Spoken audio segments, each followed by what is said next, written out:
Kompuser, Raffi Ahmad, Boim Bong, Sule juga Ari. Sekali-kali panggil nih. Nih dipanggil nih. Ya walaupun ngomongnya masih ngaco atau ngomong ini maklumin aja. Yang penting viral. Minum guys, suhe. Bukan Sule. Bukan Sule. Sule itu Kalau ini mah Sule. Sule. Sule itu orang yang sangat beruntung dalam hidup. Masalah Sule. Iya. Tapi saya doakan, ya, semoga keberuntungan dia menjadi keselamatan dia, ya, untuk kehidupan yang lebih hakikinya. Ini masalah-masalah artis. Iya, Deddy Kompuser, Sule, ataupun Boim Wong. Mbak Im Wong. Kenapa sih? Kalau orang-orang itu sudah viral, baru dia itu manggil. Kenapa orang-orang yang tidak viral di dunia ini kok tidak mau manggil gitu? Maksudnya manggil podcast? Iya, heran itu. Maksudnya manggil Contoh ya, istilahnya pemain-pemain YouTube gitu. Kalau yang punya keviralan itu dipanggil sama. Maksudnya dipanggil sama dia gitu ya. Diajak podcast gitu maksudnya. Iya. Orang yang sudah viral. Sebetulnya begini. Bang Udin, ya bukan sebetulnya begini menurut secara universal ya, itu menurut kita sendiri. Jadi itu kalau dikatakan simbiosis ya analoginya itu simbiosis mutualisme. Nah, jadi simbiosis mutualisme itu ya yang satu diuntungkan, yang satu tidak dirugikan. Jadi sama-sama menguntungkan. Iya, makanya kata Bang Udin, kenapa sih yang sudah viral saja yang dipanggil, yang panggil podcast, kenapa kita nggak dipanggil? Padahal kita sendiri ya bisa aja sedikit punya gitu wawasan untuk berbicara di dalam podcast tersebut, gitu kan? Kan itu masalahnya Bang Udin, simbiosis mutualisme itu. Kalau tidak menguntungkan buat apa Bang Udin? Jadi masalahnya ya kita saling menguntungkan. Deddy Kompuser, Raffi Ahmad, Boim Bong, Sule juga Ari. Sekali-kali panggil nih. Sekali-kali panggil nih. Dipanggil nih. Ya walaupun ngomongnya masih ngaco atau ngomong ini maklumin aja. Yang penting viral. Ya bantu, Bang Udin bantu. Insya Allah kalau dibantu sama YouTuber yang sudah terkenal, kata-kata artis, maka Udin pun pasti ikut viral juga ya. Makanya makanya tolong ya bantu Bang Udin viral nih. Karena dia udah lelah jadi YouTuber. Halo guys. Lelah sekali jadi YouTuber. Saya sebetulnya dia hampir putus asa mau jadi YouTuber, kontennya begitu aja, nggak naik-naik, subscribe-nya juga nggak naik-naik. Jadi sayang dah Udin, kasihan. Makanya ya Udin berharap pada YouTuber yang udah terkenal itu ya seperti artis-artis yang jadi YouTuber itu. Amin. Ya dimohon kiranya dengan sangat sama Bang Udin nih. Tolong katanya Bang Udin diajak podcast ya, walaupun ngomongnya nggak tahu arah. Walaupun nggak bisa ngomong, Udin tetap mau pasang mental aja ya di dalam podcast tersebut. Yang penting bisa podcast dengan orang terkenal. Amin guys. Gini Bang Usep, saya mau nanya, kok kadang-kadang nih kalau musim pemilihan, wah orang-orang itu ya pemerintah tuh kadang-kadang keluar-keluarnya politik ini ya? Itu ya, mengandung politik itu ya? Iya. Kan nggak apa-apa. Karena politik itu perlu diketahui oleh orang sebodoh apapun, orang sekecil apapun, karena kita punya hak yang sama ya di dalam undang-undang tersebut ya. Di dalam undang-undang pasal berapa? Perserikatan dan berkumpul, mengeluarkan pendapat dan lain sebagainya dalam pasal 29 atau pasal 28 ya. Pokoknya koreksi lagi ya undang-undang tersebut. Yang jelas kita mempunyai hak sama dalam kehidupan berbangsa dan bernegara. Karena kita yang jelas begini, mengeluarkan pendapat dan pikiran itu diatur dalam undang-undang. Silakan. Begini Bang Ustaz. Pemerintah semakin tahun dari dulu saya hayati katanya kesejahteraan, kan? Menghayati pemerintah ini. Katanya sejahtera. Tapi saya lihat di jalan-jalan semakin banyak aja orang-orang yang namanya gila ataupun stres, lalu lintang yang baru maupun yang lama gitu. Itu terhadap di jalan ya pokoknya luntang-lantung gak karuan itu di pinggir-pinggir jalan. Karena apa?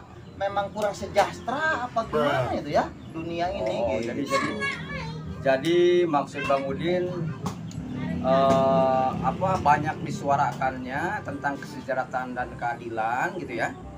Tapi faktanya gitu ya, masih banyak orang-orang yang hidupnya masih belum jelas gitu ya. Ya, apakah itu faktor ketidaksejahteraan atau dengan tanda kutip pemerintah belum bisa mensejahterakan, seperti itu kan kira-kira ya? Kira-kira seperti itu mungkin. Ya kalau dalam counter berpikir saya ambil satu kata sejahteranya dulu aja ya. Yang disebut sejahtera itu Bang Udin ya, yaitu antara keseimbangan ataupun balancing ya, antara spiritual dengan ekonomi. Jadi antara tingkat ketakwaan dan tingkat ekonomi itu seimbang, itu namanya sejahtera. Ya, walaupun seandainya ada orang kaya raya tapi tingkat spiritualnya atau tingkat ketakwaannya, tingkat ibadahnya kepada Yang Maha Kuasa itu kurang, ya, maka itu orang belum bisa dikatakan sejahtera. Oh gitu. Ya, dan sebaliknya, jika ya ada orang yang tingkat takwanya tinggi, tingkat ibadahnya tinggi, tapi ekonominya sulit, tetap belum sejahtera. Belum ya. Karena tetap secara pribadi dia akan gelisah. Contoh Mang Udin.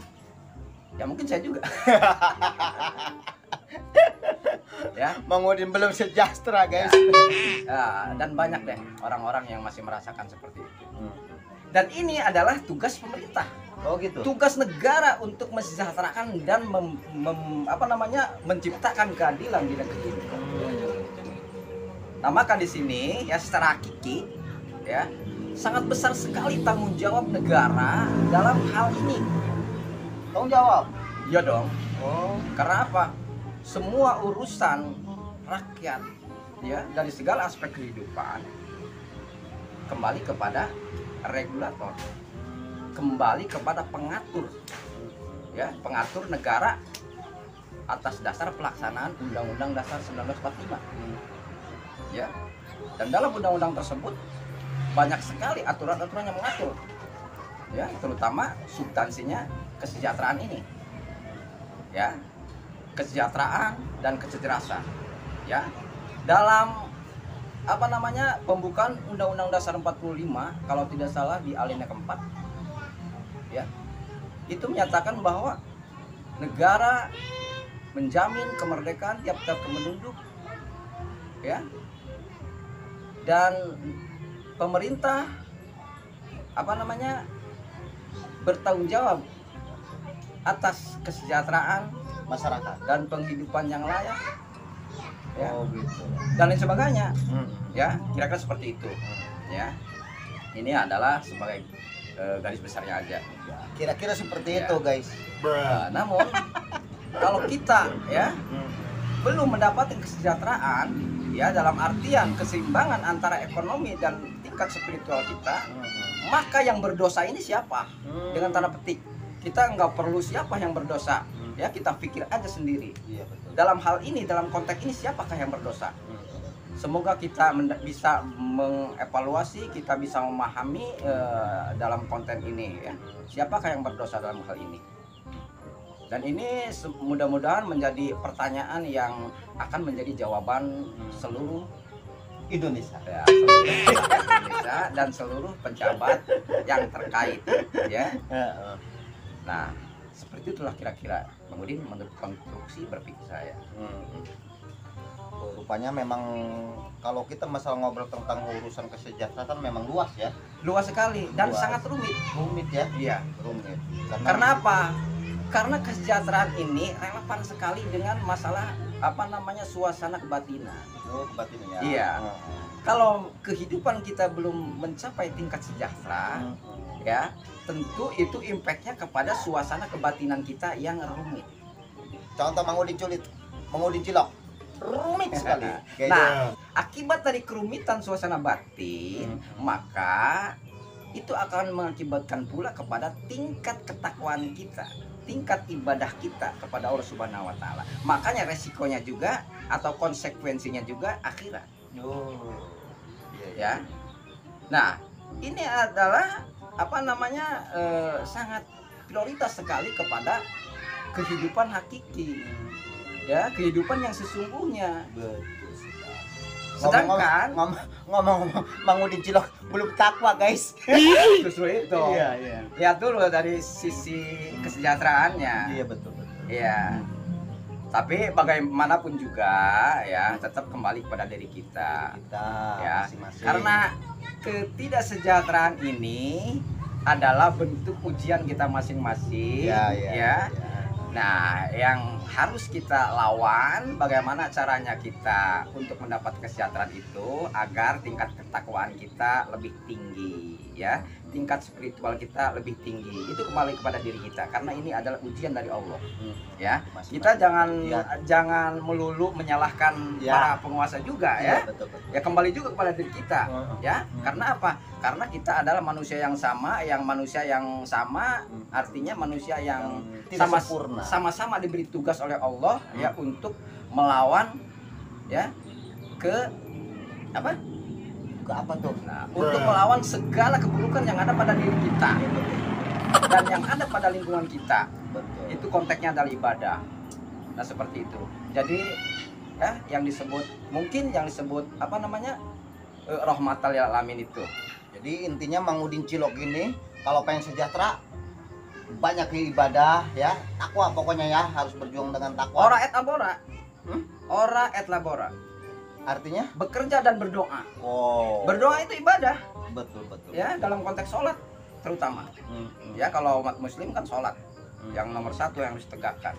Betul. Jadi ora et labora itu bekerja dan berdoa. Jangan melulu kita berdoa. Itu tidak balance juga. Aduh, Udin Cilok Nah, banyak yang bekerja doang guys. Makanya untuk balance itu ya harus bekerja dan berdoa. Di situ akan ada ekonomi dan ada spiritual juga. Akhirnya sinkron. Sehingga suasana hati bisa terbentuk menjadi damai dan tentram. Insya Allah. Dengan ridho Allah. Ya. Amin. Wallahu a'lam bishawab. Halo guys. Closing statement. Terima kasih guys atas nyimaknya video ini ya. Biasa banyolan ngarol ngidul guys. Pokoknya dengan Udin Cilok. Terima kasih guys.